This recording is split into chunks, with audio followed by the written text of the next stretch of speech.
Hello साथियों, आप सभी का एक बार फिर से स्वागत है पेट 2022 के daily top 50 GS practice video series में। इस सेशन के अंतर्गत अभी तक हम 6 प्रैक्टिस सेट सॉल्व कर चुके हैं। आज यह 7वां प्रैक्टिस सेशन होने वाला है। जैसा कि आप सभी को पता है, यह वीडियो डेली दोपहर 2 बजे लाइव होती है, इसलिए आप सभी दोस्तों से निवेदन है कि फटाफट आपको जुड़ जाना है यहाँ पे।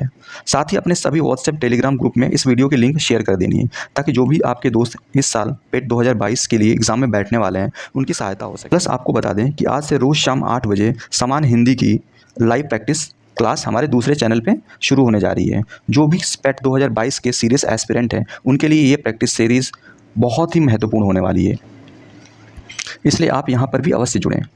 तो दोस्तों, इसके लिए आपको क्या करना होगा, आपको जाना होगा अपने YouTube ऐप के सर्च बॉक्स में और वहां जाकर टाइप करना होगा चैनल का नाम, दैट इज iStudent_plus। नाम टाइप करके जैसे ही आप सर्च पे क्लिक करेंगे, सबसे पहले ही डिस्प्ले होगा इस चैनल का लोगो। इस पर क्लिक करना है, आपको इस चैनल को सब्सक्राइब करना है, साथ ही नोटिफिकेशन में ऑल पे सेलेक्ट कर लेना है, ताकि आने वाले सभी इंपॉर्टेंट वीडियोस की जानकारी नोटिफिकेशन के माध्यम से आप तक पहुंचती रहे। बाकी ये वाली डेली जीएस की प्रैक्टिस सीरीज़ यहाँ पर कंटिन्यू चलती रहेगी, बस यूं ही आपका प्यार और सपोर्ट मिलता रहे। तो चलिए अब डायरेक्टली इस सेशन की शुरुआत करते हैं। आज के सेशन का पहला क्वेश्चन है, 83 ईस्वी में ईसा पूर्व 483 में प्रथम बौद्ध संगीति राजगीर में हुई थी। इसकी अध्यक्षता किसने की थी? आपको बताना है जो फर्स्ट बौद्धिस्ट काउंसिल हुआ था, कब हुआ था? सबसे पहले तो 483 ईसा पूर्व में ये हुआ था राजगीर में। इसकी अध्यक्षता किसने की थी? तो चलिए इसका करेक्ट आंसर आपको कमेंट सेक्शन में जल्दी टाइप करना है। आपको साथ में ही जितने भी क्वेश्चन मैं कराऊँ उनका आंसर आप कमेंट सेक्शन में टाइप करते रहिए। तो पहले का आंसर क्या होगा, कमेंट कीजिए आप। पहले का आंसर हो जाएगा ऑप्शन नंबर बी, महाकश्यप। अच्छा, ये तो रहा प्रथम बौद्ध संगीति। यहाँ मैं आपको बता दूँ टोटल 4 बौद्ध संगीतियाँ हुई थी, first, second, third and fourth. तो फर्स्ट की बात करें तो ये हुई थी राजगीर, जो कि बिहार पटना के पास, पाटलिपुत्र के पास में है। सेकेंड वाले हुई थी जिसकी अध्यक्षता की थी सबक मीर नाम के एक बौद्ध भिक्षु ने। ये हुआ था कालाशोक के शासनकाल में, वैशाली में, सेकेंड वाला। थर्ड वाला कहाँ पे हुआ था? पहले तो फर्स्ट वाला आपको बता दूं, ये हुआ था अजातशत्रु के शासनकाल में, राजगीर में। सेकेंड वाला हुआ था कालाशोक, जो कि नागवंश का एक शासक था, उसकी शासनकाल में उसकी अध्यक्षता की थी सबक मीर ने। थर्ड बौद्ध काउंसिल हुआ था अशोक, सम्राट अशोक थे उनके शासनकाल में, इसकी अध्यक्षता की थी मोगलीपुत्र तीस। ये वाला जो ऑप्शन है ये थर्ड बौद्ध संगीति की अध्यक्षता की थी इसने, मोगलीपुत्र तीस ने। ओके, और फोर्थ नंबर हुआ था जिस कनिष्क के शासनकाल में, कुंडल वन में, जिसकी अध्यक्षता की थी वसुमित्र ने। तो चारों ही इंपॉर्टेंट है, आपको चारों याद रखनी है, कोई भी एग्जाम में पूछ सकता है। ओके, फिलहाल इसका करेक्ट आंसर हो जाएगा, क्वेश्चन नंबर फर्स्ट का करेक्ट आंसर क्या हो जाएगा? Option B, that is Mahakashyap. Okay, चलिए नेक्स्ट क्वेश्चन पे चलते हैं। क्वेश्चन नंबर सेकंड है, लेखकों के सिंधु घाटी सभ्यता के दृष्टिकोण पर विचार करें और चुने कि निम्नलिखित में से कौन सा सही सुमेलित है। आपको बताना है, 4 ऑप्शन दिए हैं, इसमें से कौन सा करेक्ट है। ये इंडस वैली सिविलाइजेशन से रिलेटेड क्वेश्चन है, तो 4 ऑप्शन पढ़िए, इसका करेक्ट आंसर आप कमेंट सेक्शन में दीजिए। कौन सा करेक्ट आंसर हो जाएगा? पहला क्या बोल रहा है? गार्डन चाइल्ड, इसने क्या बोला है? सिंधु घाटी के लोग सुमेरियन प्रजाति के थे, ये सही है। इसमें फिलहाल क्वेश्चन में क्या है? सुमेलित नहीं है, इसमें नहीं पूछ रहा है, करेक्ट नहीं, इसमें कौन सा रॉन्ग पूछ रहा है, तो ये तो सही है। गार्डन चाइल्ड नहीं बोला था। आर.डी. बैनर्जी ने क्या बोला था? सिंधु घाटी के लोग द्रविड़ थे।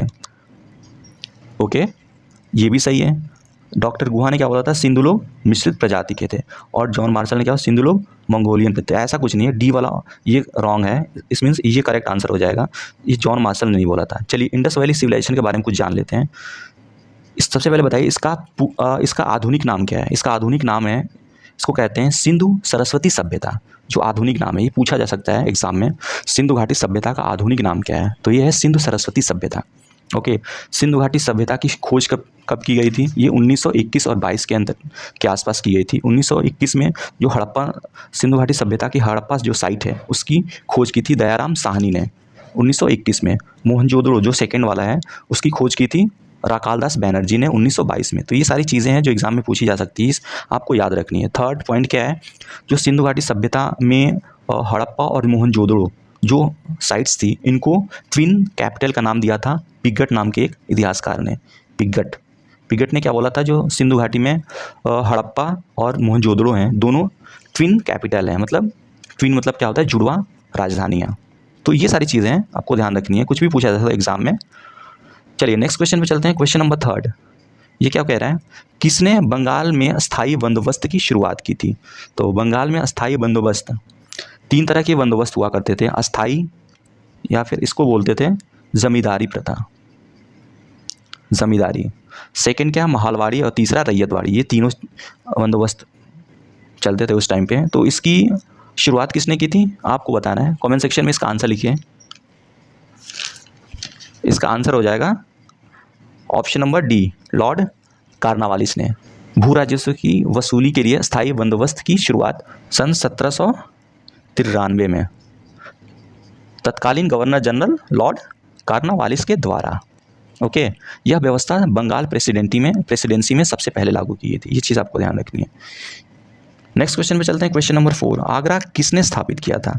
जो आगरा है, आगरा को किसने बसाया था। आपके ऑप्शंस आपके सामने हैं, करेक्ट आंसर आपको कमेंट में पिन करना है। कमेंट में करिए, आगरा किसने स्थापित किया था। इसका आंसर क्या हो जाएगा, ऑप्शन सी, सिकंदर लोदी। जो सिकंदर लोदी था, लोदी वंश का एक शासक, इसने आगरा की स्थापना सन 1504 ईस्वी में की थी। ये चीज़ है।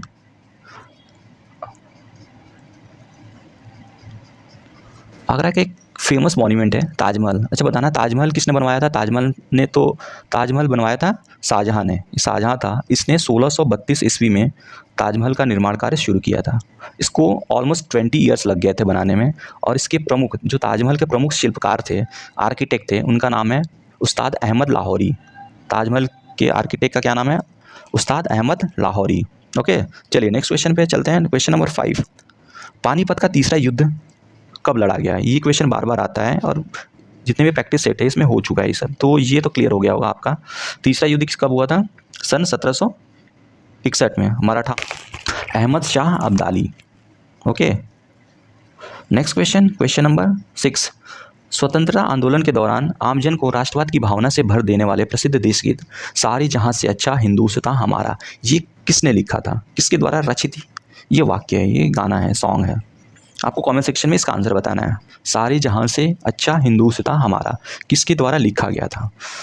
जल्दी से कमेंट सेक्शन में इसका आंसर टाइप कीजिए आप। तो इसका करेक्ट आंसर हो जाएगा option number B, Mohammad Iqbal. Okay, अब नेक्स्ट क्वेश्चन में चलते हैं। क्वेश्चन नंबर 7, इसका करेक्ट आंसर आप कमेंट कीजिए, कौन सा ऑप्शन इसका करेक्ट है। प्रश्न आपके सामने है, शीत युद्ध के संबंध में निम्नलिखित में से कौन सा कथन गलत है। जो कोल्ड वॉर हुआ करता था, कोल्ड वॉर के बारे में आपने सुना होगा, इसमें से कौन सा ऑप्शन इसके परिप्रेक्ष्य में सही है आपको बताना है। तो इसका करेक्ट आंसर हो जाएगा ऑप्शन बी, यूएसएसआर और अमेरिका युद्ध में सीधे शामिल नहीं थे। कोल्ड वॉर कब चला था, जब सेकेंड वर्ल्ड वॉर हुआ था। सेकेंड वर्ल्ड वॉर के पश्चात जब जर्मनी हार गया, उसके बाद यूएसएसआर, उस टाइम रशिया, तत्कालीन यूएसएसआर, इस टाइम जो रसिया है उसका नाम पहले हुआ करता था यूएसएसआर। इसका फुल फॉर्म कोई बताएगा। यूएसएसआर इसका फुल फॉर्म होता है union of Soviet socialist Republic. तो ये प्लस अमेरिका के बीच में ये कोल्ड वॉर चला था सन 1945 से जब तक यूएसएसआर का विघटन नहीं हो गया था 91 तक, ये कोल्ड वॉर। इसमें क्या होता था, ये पॉलिटिकली, इसमें कोई भी गोला बारूद या फिर युद्ध, फिजिकली लड़ाई नहीं होती थी, सब कुछ पॉलिटिकली होता है, राजनीतिक तौर पे। तो ये इसका करेक्ट आंसर हो जाएगा option number B. Next question है क्वेश्चन नंबर 8, 1888 में इलाहाबाद में आयोजित भारतीय राष्ट्रीय कांग्रेस के चौथे अधिवेशन के प्रतिनिधि के रूप में भाग लिया था किसने, आपको बताना है। इसमें से किसने सन 1888 में जो इलाहाबाद में राष्ट्रीय कांग्रेस का अधिवेशन हुआ था उसमें हिस्सा लिया था एक प्रतिनिधि के रूप में। आपके ऑप्शन आपके सामने है, इसमें से करेक्ट ऑप्शन आपको कमेंट करना है। तो इसका करेक्ट ऑप्शन हो जाएगा ऑप्शन नंबर सी, लाला लाजपत राय, पंजाब केसरी वगैरह इनकी। तो इसका करेक्ट आंसर क्या हो जाएगा, इन्होंने सबसे पहले 1888 में। अच्छा बताइए, जो राष्ट्रीय कांग्रेस, भारतीय राष्ट्रीय कांग्रेस था, उसकी स्थापना किसने की थी और कब हुई थी। इसकी स्थापना हुई थी 1885 में। A.O. ह्यूम नाम के एक अंग्रेज ने की थी, A.O. ह्यूम। ओके, चलिए नेक्स्ट क्वेश्चन पे चलते हैं। क्वेश्चन नंबर 9, भारत छोड़ो आंदोलन के दौरान किसे हीरोइन ऑफ 1942 की उपाधि प्राप्त हुई थी। इसका करेक्ट आंसर बहुत ही बढ़िया क्वेश्चन है। इसका करेक्ट आंसर आप कमेंट कीजिए। क्वेश्चन नंबर 9, इसका करेक्ट आंसर क्या हो जाएगा? इसका करेक्ट आंसर हो जाएगा option number C, Aruna Asaf Ali. ये कौन थी?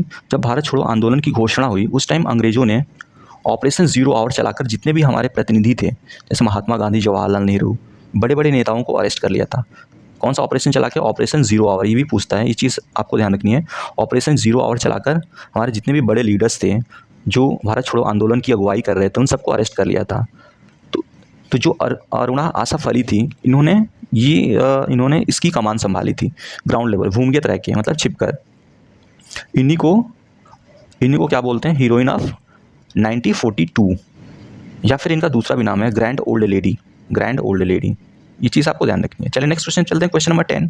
ये क्या कह रहा है? वर्ष 1929 लाहौर कांग्रेस सत्र के बारे में लिखित कथन पर विचार कीजिए। ये 1929 में जो लाहौर का कांग्रेस अधिवेशन हुआ था उसके बारे में पूछ रहा है। तो इसमें से आपको क्या पूछ रहा है? सही कथन कौन सा है? तो चूज़ कीजिए। पहला क्या बोला? इसकी अध्यक्षता नेहरू द्वारा की गई थी। अब यहाँ पे कन्फ्यूजन, नेहरू मतलब क्या? मोतीलाल नेहरू या फिर जवाहरलाल नेहरू? तो मोतीलाल नेहरू नहीं थे, यहाँ पे आ गए थे जवाहरलाल नेहरू। तो फिर भी चलिए नेहरू ये मानते हैं। चलो नेक्स्ट क्वेश्चन क्या है? नेक्स्ट ऑप्शन क्या बोल रहा है ये? इसमें पूर्ण स्वराज्य या पूर्ण स्वतंत्रता की घोषणा की गई थी। ये भी सही है।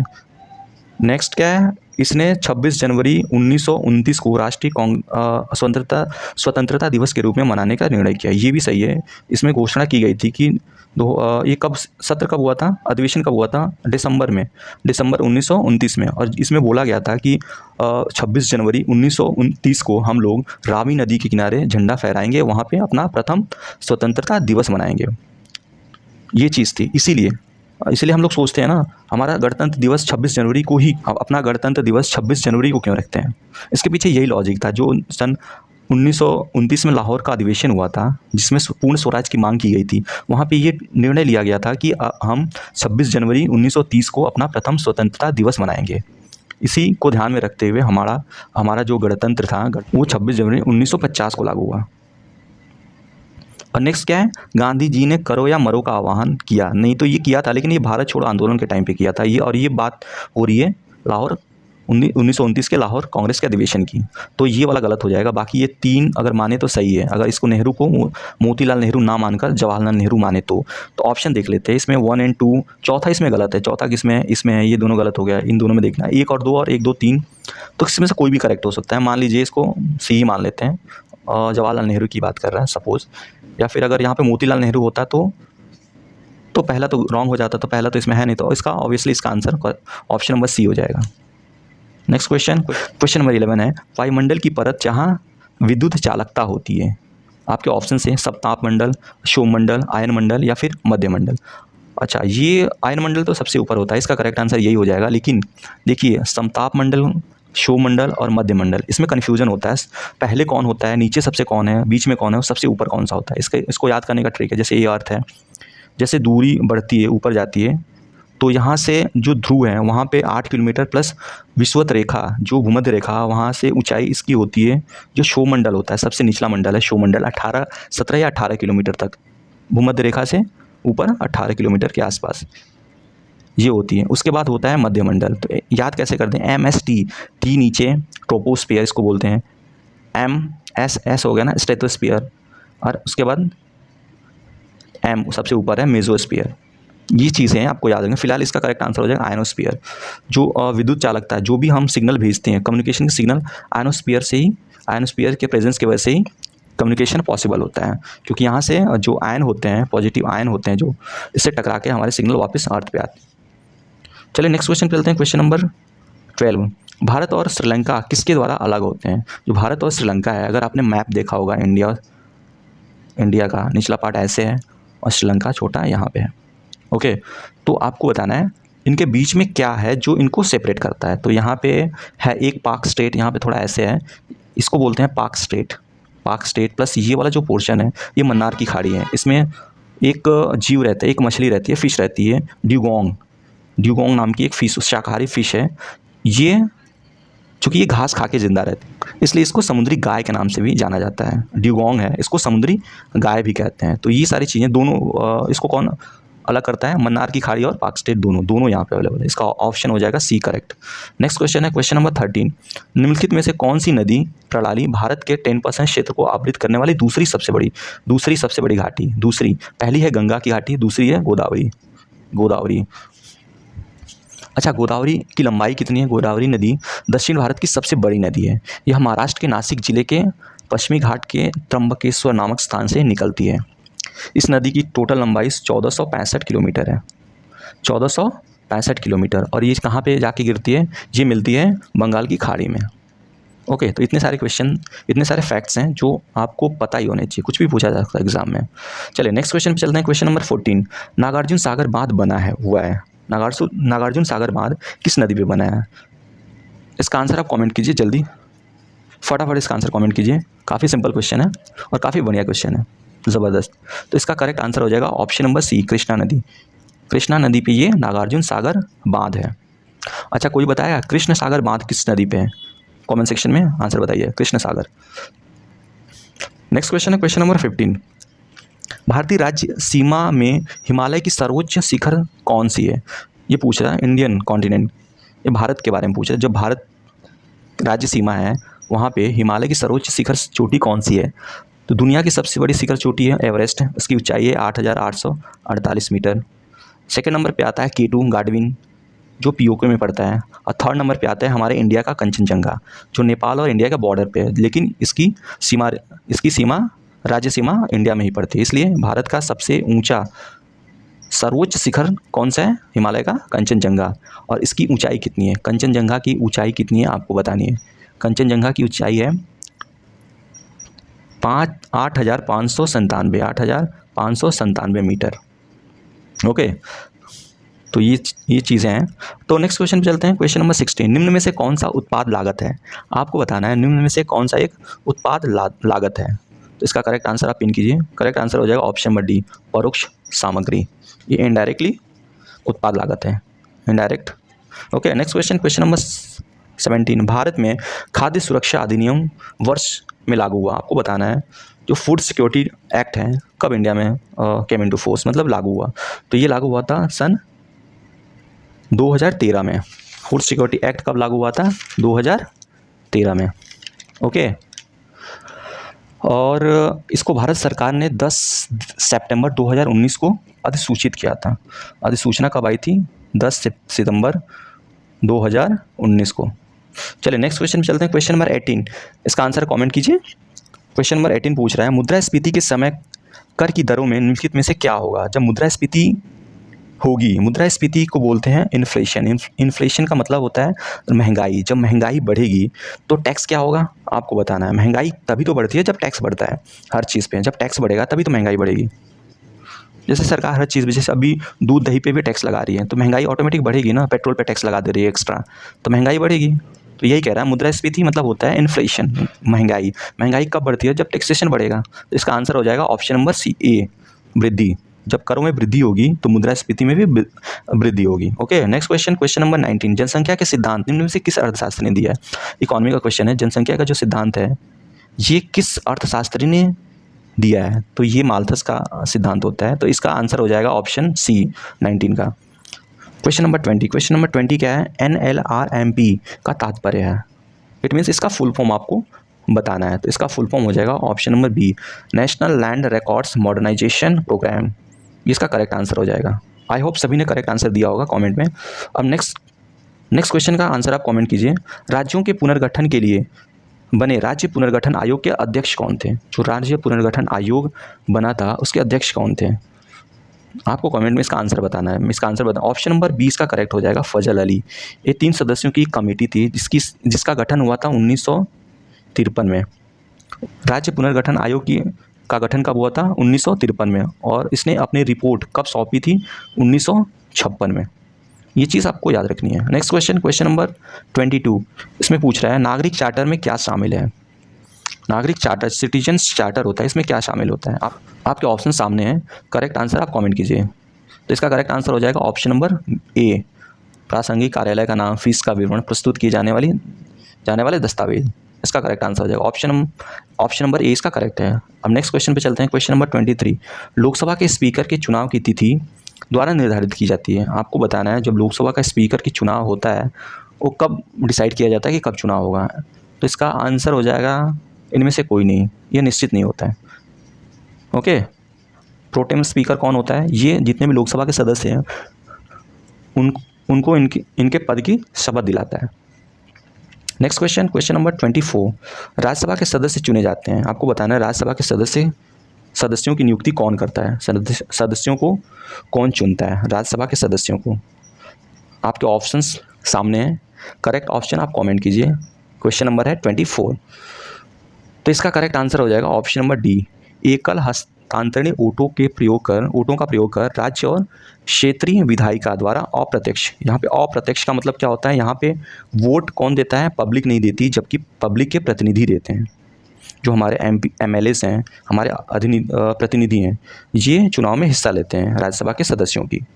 अप्रत्यक्ष, अप्रत्यक्ष में जैसे लोकसभा का चुनाव प्रत्यक्ष रूप से हम लोग करते हैं, हमारे सिटीजन्स करते हैं, हमारे नागरिक करते हैं। Okay, next question, question number 25। Question number 25 क्या पूछ रहा है,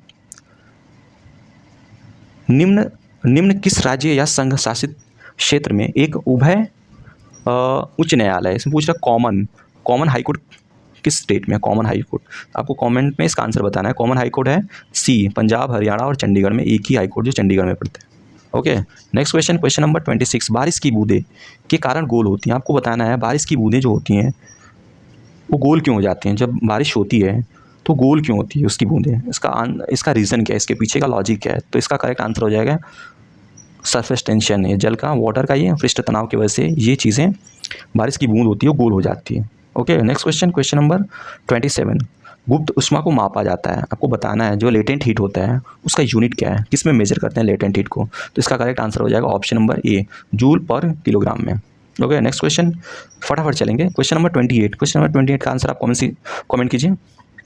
क्वेश्चन नंबर 28 क्या पूछ रहा है, जब बेकिंग सोडा को जल में गर्म किया जाता है या मिलाया जाता है तो बनता है। आपको बताना है जब बेकिंग सोडा, अच्छा कौन कौन बताएगा, बेकिंग सोडा का रासायनिक फॉर्मूला बताए कोई, तब इसमें मिलाया जाता है इसमें क्या क्या बनता है। आपके ऑप्शन हैं H2O2, CO2 या फिर CO।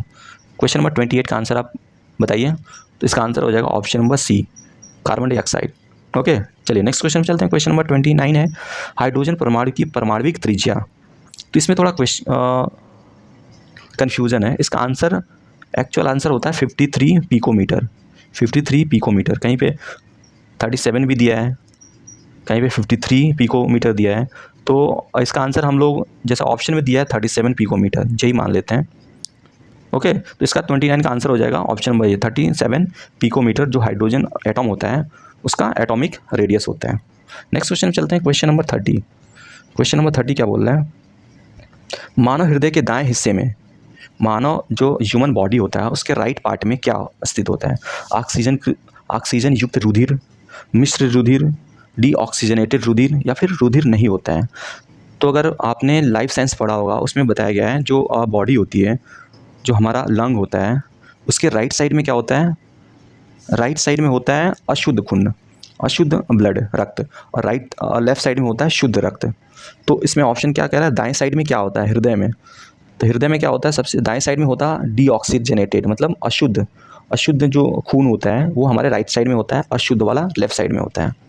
तो इसका करेक्ट आंसर हो जाएगा ऑप्शन नंबर सी। चलिए नेक्स्ट क्वेश्चन पे चलते हैं। क्वेश्चन नंबर, अब ये करंट का क्वेश्चन है। क्वेश्चन नंबर 51 क्या बोला है, फरवरी 2022 में भारत की स्वर कोकिला कही जाने वाली किस भारतीय पार्श्व गायिका का 92 वर्ष की आयु में निधन हो गया है। 92 वर्ष की आयु में इनका निधन हो गया है। आपके ऑप्शन सामने हैं, बहुत ही बढ़िया क्वेश्चन है, आप सभी को पता होना चाहिए ये चीज़। 51 का आंसर आप कमेंट कीजिए। इसका आंसर हो जाएगा, करेक्ट आंसर हो जाएगा लता मंगेशकर। इनकी मृत्यु अभी हाल ही में हुई थी 92 वर्ष की उम्र में। इनको स्वर कोकिला के नाम से जाना जाता था। अच्छा, एक और क्वेश्चन आपको बताना है, इनकी मृत्यु के पश्चात एक अवार्ड घोषित किया गया, लता दीनानाथ मंगेशकर पुरस्कार।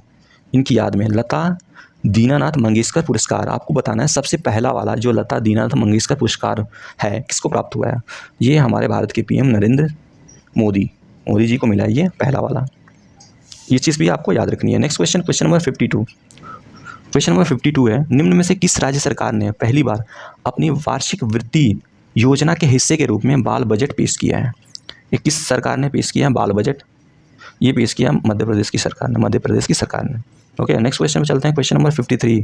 क्वेश्चन नंबर 53 पे चलते हैं। नेपाल की किस ट्रांसजेंडर कार्यकर्ता को प्रतिष्ठित international women of the courage पुरस्कार 2022 से सम्मानित किया गया है? आपके ऑप्शन सामने हैं, आपको करेक्ट आंसर कमेंट सेक्शन में बताना है। क्वेश्चन नंबर 53 का आंसर क्या हो जाएगा? इसका आंसर हो जाएगा ऑप्शन नंबर ए, भूमिका श्रेष्ठ। ओके, नेक्स्ट क्वेश्चन पे चलते हैं, क्वेश्चन नंबर 54। भारतीय रिजर्व बैंक आरबीआई के गवर्नर शक्तिकांत दास ने फीचर फ़ोन के लिए यूपीआई आधारित पेमेंट प्रोजेक्ट्स को लॉन्च किया है। अब ये ऐसा यूपीआई लॉन्च किया जस्ट लाइक का होता है ना, फ़ोन पे, गूगल पे, पेटीएम, ये सब चीज़ें वैसी है जो ब्लैक एंड वाइट मोबाइल में भी चलेगा, जहाँ पे बिना इंटरनेट के भी आप यूपीआई यूज़ कर सकते हैं, ऑनलाइन पेमेंट कर सकते हैं। उस प्रोजेक्ट का नाम क्या है? इस प्रोजेक्ट का नाम है ऑप्शन सी, यूपीआई 123 पे। ये बना है, इसमें बिना इंटरनेट के भी आप पेमेंट कर सकते हो। ओके, नेक्स्ट क्वेश्चन है, क्वेश्चन नंबर 55। यूरोपीय संघ ने हाल ही में किस देश को शामिल करने की मंजूरी प्रदान की? तो इसका आंसर हो जाएगा ऑप्शन नंबर डी, यूक्रेन। इसीलिए तो कुल मिला के जो रशिया और यूक्रेन का वॉर चल रहा है, इसमें से एक रीज़न ये भी है क्योंकि यूक्रेन यूरोपीय यूनियन में शामिल होने वाला है, जो कि रशिया चाहता नहीं है। तो इसका करेक्ट आंसर हो जाएगा 55 का answer D, option number D, Ukraine. Next question 56। विश्व उपभोक्ता अधिकार दिवस किस दिन मनाया जाता है? आपको बताना है, ये फैक्चुअल क्वेश्चन है, आपको पता होनी चाहिए ये सब चीज़ें, आपको डेज भी अच्छे से याद होने चाहिए, डेज भी पूछता है। विश्व उपभोक्ता अधिकार दिवस किस दिन मनाया जाता है? आप कमेंट में बताइए। क्वेश्चन नंबर 56 का आंसर बताइए आप। तो इसका आंसर हो जाएगा ऑप्शन ए, 15 मार्च। तो 15 मार्च है, उस दिन मनाया जाता है विश्व उपभोक्ता अधिकार दिवस। अच्छा, कोई बताएगा मानव अधिकार दिवस, राष्ट्रीय मानव अधिकार दिवस कब मनाया जाता है? ये कमेंट सेक्शन में आप बताइएगा। नेक्स्ट क्वेश्चन है, क्वेश्चन नंबर 57। स्लाइनैक्स 2022 से संबंधित निम्न कथनों पर विचार करना है आपको। यह भारत व श्रीलंका के मध्य एक द्विपक्षीय और समुद्री अभ्यास है। हाँ, सही बात है। स्लाई मतलब श्रीलंका, SL मतलब श्रीलंका, IN मतलब इंडिया और X मतलब एक्सरसाइज। तो ये पहला वाला क्वेश्चन सही, पहला वाला ये ऑप्शन सही हुआ, पहला वाला पॉइंट सही हुआ। सेकंड क्या बोला? इस अभ्यास का 9वां संस्करण 7 से 10 मार्च 2022 के मध्य विशाखापट्टनम में, ये भी सही है, ये वाला पॉइंट भी सही है। थर्ड क्या पूछ रहा है? थर्ड क्या कह रहा है? इस अभ्यास की शुरुआत वर्ष 2012 में हुई थी, ये भी सही है। इसमें से सारे सही हैं, तो ऑप्शन नंबर डी इसका करेक्ट हो जाएगा। ओके, नेक्स्ट क्वेश्चन पे चलते हैं, क्वेश्चन नंबर 58। महिला व बाल विकास मंत्रालय द्वारा एक अभिनव अभियान कन्या शिक्षा प्रवेश उत्सव को शिक्षा मंत्रालय व किसके सहयोग से शुरू किया गया है? इसका करेक्ट आंसर आपको कमेंट सेक्शन में बताना है। क्वेश्चन नंबर 58 का आंसर क्या हो जाएगा? कमेंट कीजिए। इसका आंसर हो जाएगा option number C, UNICEF. Okay, चलिए नेक्स्ट क्वेश्चन पे चलते हैं, question number 59। Syed Modi international badminton प्रतियोगिता 2022 में महिला एकल का खिताब किसने जीता है? आपको बताना है। जो Syed Modi international badminton competition 2022 हुआ था, इसमें महिला एकल का खिताब किसने जीता? आपको कमेंट में आंसर बताना है। तो इसका आंसर हो जाएगा option number B, PV Sindhu. Okay, next question चलते हैं, क्वेश्चन नंबर 60। मार्च 2022 में प्यूर्टो रिको में आयोजित 70वीं मिस वर्ल्ड प्रतियोगिता का खिताब किसने जीता? 2022 में मिस वर्ल्ड कौन बनी है, आपको बताना है। इसका आंसर हो जाएगा ऑप्शन नंबर सी, कैरोलिना, ये वाला। ओके, नेक्स्ट क्वेश्चन पे चलते हैं, क्वेश्चन नंबर 61। ब्रिक्स का अर्थ है, ब्रिक्स तो आपको बताना है ब्रिक्स का फुल फॉर्म, तो मैं आपको बता दूँ। ब्रिक्स बी से होता है ब्राज़ील, आर से रशिया, आई से इंडिया, सी से चाइना और एस से साउथ अफ्रीका। अच्छा, ब्रिक्स की स्थापना कब हुई थी? ब्रिक्स की स्थापना हुई थी 2006 में।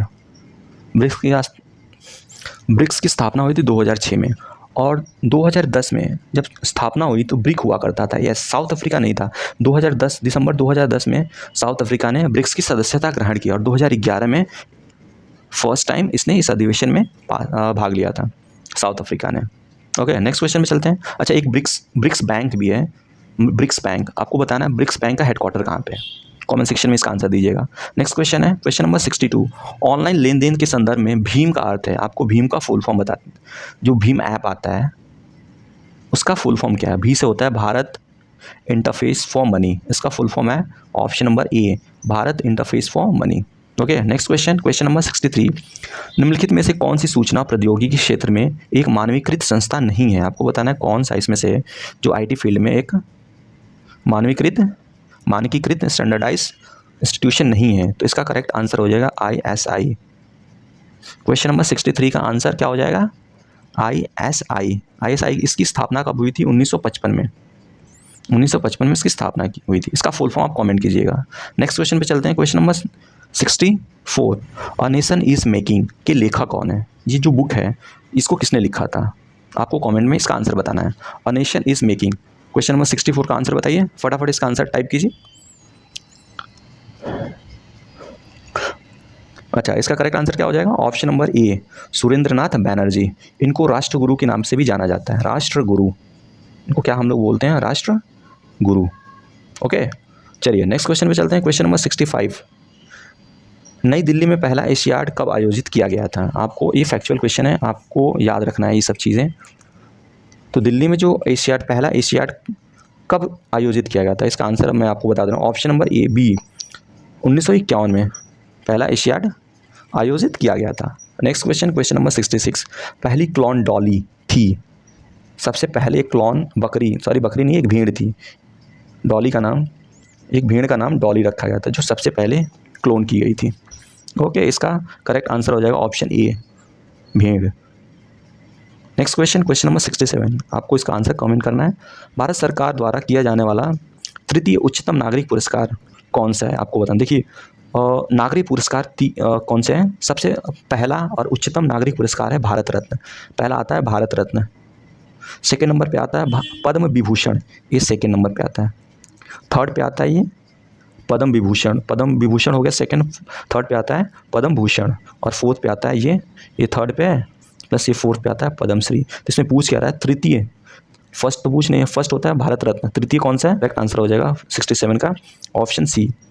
चलिए नेक्स्ट क्वेश्चन में चलते हैं। क्वेश्चन नंबर 68, यॉर्क यूनिवर्सिटी में किस वर्ष सामाजिक कार्य शुरू हुआ? इसका आंसर कमेंट कीजिए। काफ़ी डिफिकल्ट क्वेश्चन है, अगर आपको ईयर याद नहीं है तो इस चीज़ को आप स्किप कर सकते हैं, लेकिन आपको पता होना चाहिए क्योंकि रिपीटेड क्वेश्चन है, ये आते रहते हैं, तो ये आपको पता ही होना चाहिए। इसमें आपको एक भी क्वेश्चन छोड़ना नहीं है। को आउट ऑफ 50 क्वेश्चन आपको अच्छे से करने ही है। तो इसका करेक्ट आंसर आपको बताना है यॉर्क यूनिवर्सिटी। अगर यॉर्क आपको पता है, ये सिटी कहाँ का है? ये ब्रिटेन में पड़ता है। ये इंग्लैंड की एक शहर का नाम है यॉर्क। अगर ये चीज़ पता है तो आप इजीली इसको कर सकते हो। वैसे इसका आंसर हो जाएगा option number A, 1966 York university की स्थापना हुई थी 1966 में। यॉर्क यूनिवर्सिटी कहाँ स्थित है? ब्रिटेन में, that is London, England. Next question number 69, देश में प्रत्येक वर्ष राष्ट्रीय प्रौद्योगिकी दिवस मनाया जाता है। आपको बताना है राष्ट्रीय नेशनल टेक्नोलॉजी डे कब मनाया जाता है इंडिया में? इसका आंसर कमेंट कीजिए। क्वेश्चन नंबर 69 का आंसर क्या होगा? ऑप्शन 69 का आंसर बताइए आप। इसका ऑप्शन नंबर ए सही है, 11 मई को राष्ट्रीय प्रौद्योगिकी दिवस मनाया जाता है। ओके, नेक्स्ट क्वेश्चन नंबर 70, ये लास्ट क्वेश्चन है हमारा आज का। इस सेशन का लास्ट क्वेश्चन क्या है? मंजीरा लोक नृत्य में निम्नलिखित में से कौन सा उपकरण बजाया जाता है? जो मंजीरा बजाते हैं, अगर मंजीरा अपने डांस आपने देखा होगा तो इसमें सारे नगाड़ा भी यूज़ करते हैं, डफली भी यूज़ करते हैं, मंजीरा भी यूज़ करते हैं, ये सभी। तो इसका करेक्ट आंसर हो जाएगा ऑप्शन नंबर डी, मंजीरा लोक नृत्य में ये सारे उपकरण यूज़ किए जाते हैं। ओके, तो ये था आज का सेशन। आई होप आप सभी को ये पसंद आया होगा। आप कमेंट सेक्शन में बताएं कि ये सेशन आपको कैसा लग रहा है, और साथ ही आउट ऑफ 50 आपके कितने क्वेश्चन सही हो रहे हैं ये भी मेंशन करना बिल्कुल ना भूलें। तो चलिए मिलते हैं अगले सेशन में, तब तक के लिए जय हिंद।